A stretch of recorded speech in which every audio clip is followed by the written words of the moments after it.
सिपाही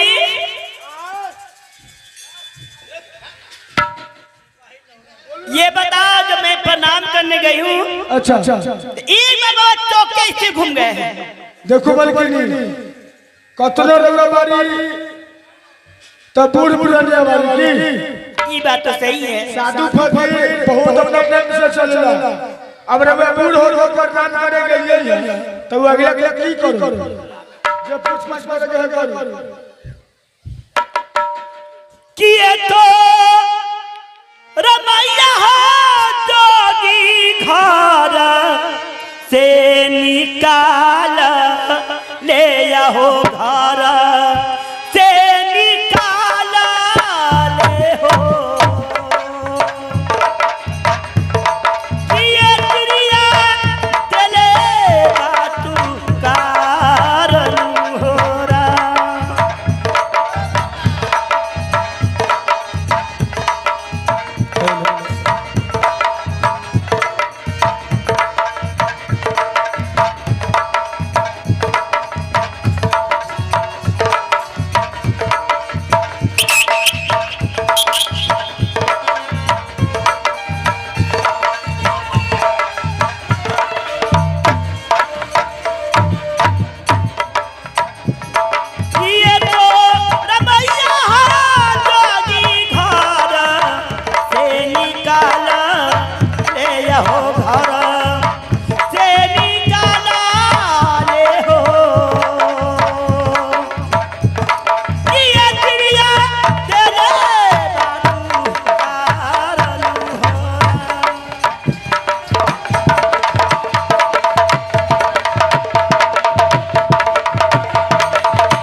मतवा ई बाबा का पूछतारू हो पूछतारी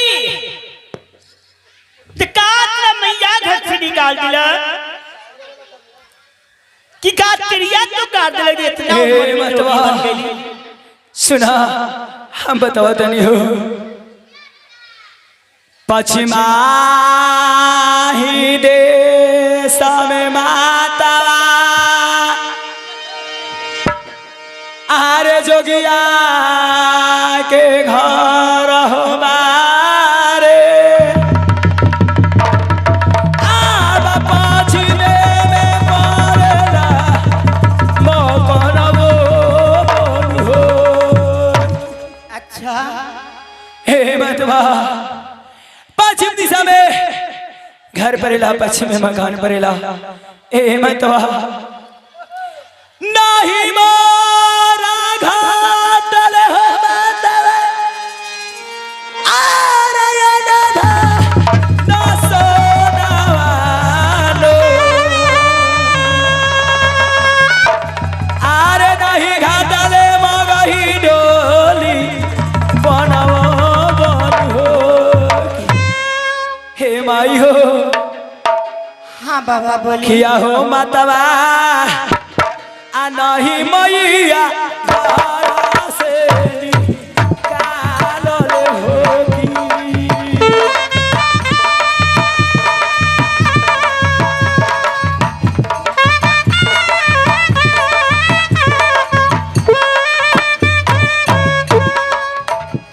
किया है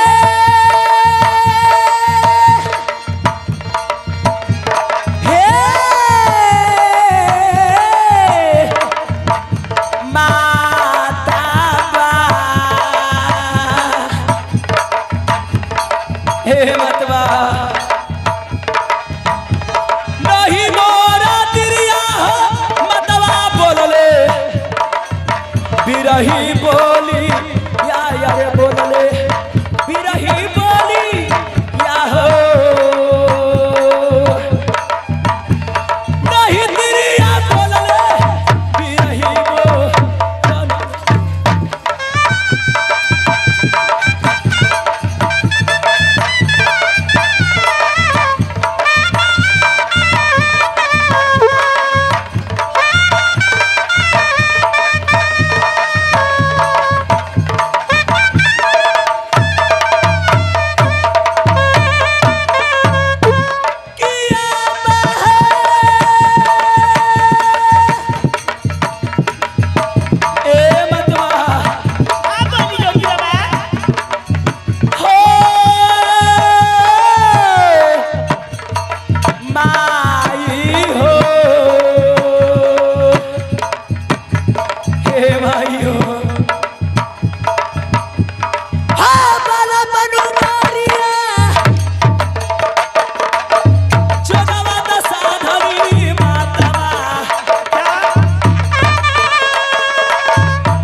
बाबा हाँ मतवा ए बाबा आपकी बात कही हेलो